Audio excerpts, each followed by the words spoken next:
Introducing Home. PlayStation Home was an online-only service that was spearheaded by Sony itself. This social experiment video game hybrid released exclusively on the PlayStation 3 in late 2008. Think of something like The Sims meets Second Life. In theory, this forward-thinking online playground seems like it should have been a smash hit. However, the service is generally viewed as a failure. But was it really? What could Sony have done differently? Let's revisit PlayStation Home and share a few memories along the way.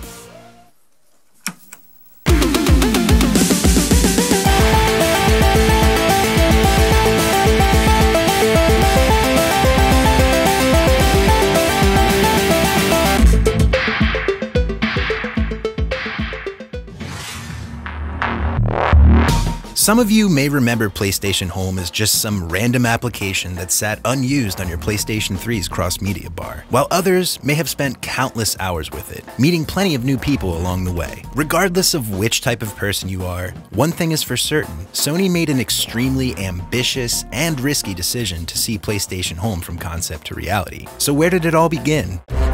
The concept of what would eventually become PlayStation Home originally began on the PS2. Hub, as it was called, was designed to be a portion of the online component of Sony's second take on the Grand Theft Auto formula in the Getaway Black Monday. To summarize, Hub was essentially a glorified online matchmaking lobby, except unlike other online lobbies of the time, players would be able to maintain control of their characters and interact with each other.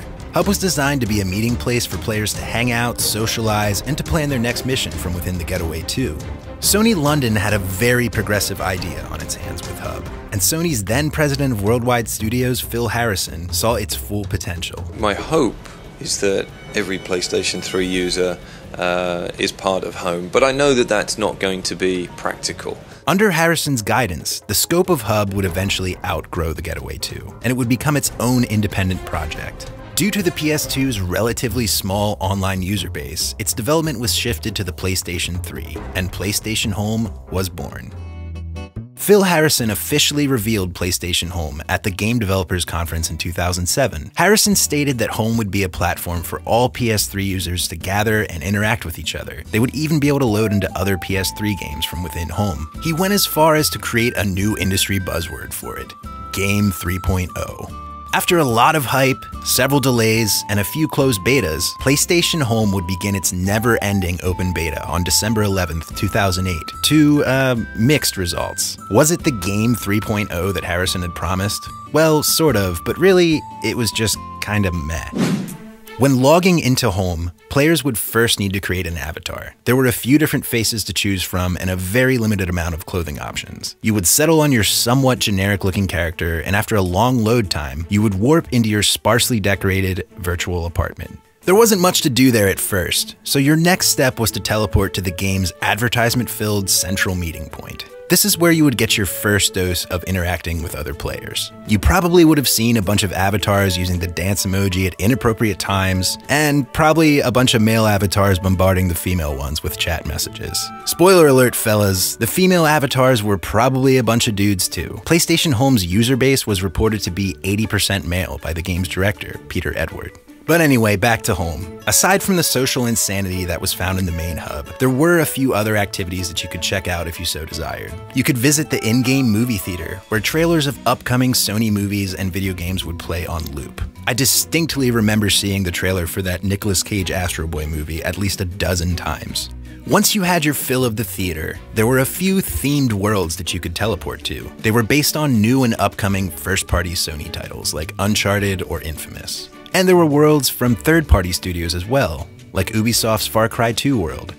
We'll come back to that one soon. These worlds might contain some unique mini-games, but they were more or less just reskinned versions of Home's central meeting point. Finally, there was an in-game shopping mall that you could spend your hard-earned real money in. This was a free-to-play game after all. Sony had to make a buck somehow. There were plenty of new clothes to buy for your avatar and a plethora of virtual furniture that you could purchase to decorate your apartment with. You could even ditch the dusty old apartment altogether and purchase a swanky new personal space, including but not limited to mansions and even yachts. And this is about the point where you realize that this is basically all that there is to do in Home, at least at launch. Many PS3 owners logged in once to check out what all the fuss was about, only to find themselves confused, a little bored, and generally underwhelmed by what they were playing. For many, this would be their only experience with PlayStation Home. The story could have ended here, but it doesn't.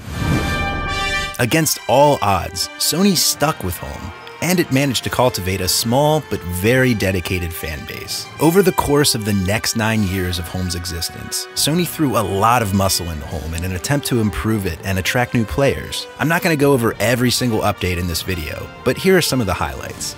Late in 2009, Sony added part 1 of an MMO-style game world called Sodium. I use the term MMO loosely because by definition it was one, but by gameplay standards, it was minimal at best. The Sodium hub contained various mini-games that players could participate in to try to improve their rankings. Sodium was intended to be a 4-part series, however, only parts 1 and 2 were released. A few years later, in 2011, Sony overhauled the graphics and physics engine of PlayStation Home with the version 1.5 update. Shortly after the update, Hub was added to the game. No, not the hub that was intended for the Getaway 2, but maybe the name is an homage of sorts. Hub added to Home, you guessed it, more mini-games. But probably the coolest feature that Hub brought with it was the ability to watch full-length movies with other players in the movie theater. Sony did this by partnering with the streaming service Crackle. Alongside all of these major additions, Sony tried to keep things interesting by adding new worlds to coincide with their major video game releases. Despite all of Sony's efforts, Home was still doomed. Sony pulled the plug on PlayStation Home on March 31st, 2015, and it never left open beta.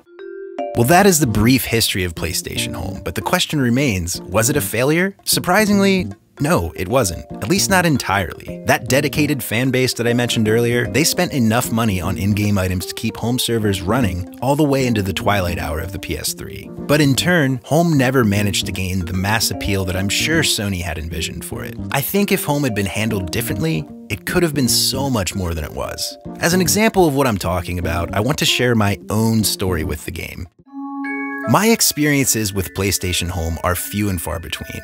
But one memory has always stuck with me. Back in 2008, myself and a few friends all sat around the TV to try out PlayStation Home for the first time. The Far Cry 2 world had just been added to promote the release of the new game. This Far Cry world was a jungle-themed train station. There were various buildings and rundown buses spread all about. I don't know how we got the idea, but we ran over to the ticketing counter of the train station. We made our avatar repeat the line, "I run this train station," over and over again. After about 10 minutes or so of this, we were finally able to break through all of the endless threads of players typing ASL over and over again, and people started to actually listen.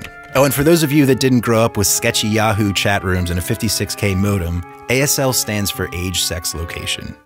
Eventually, a line of other players began to form in the ticketing lobby, and we would sell them train and bus tickets one by one. Tickets to destinations like Dallas, Raleigh, Tijuana, London, you name it. The people were eating it up.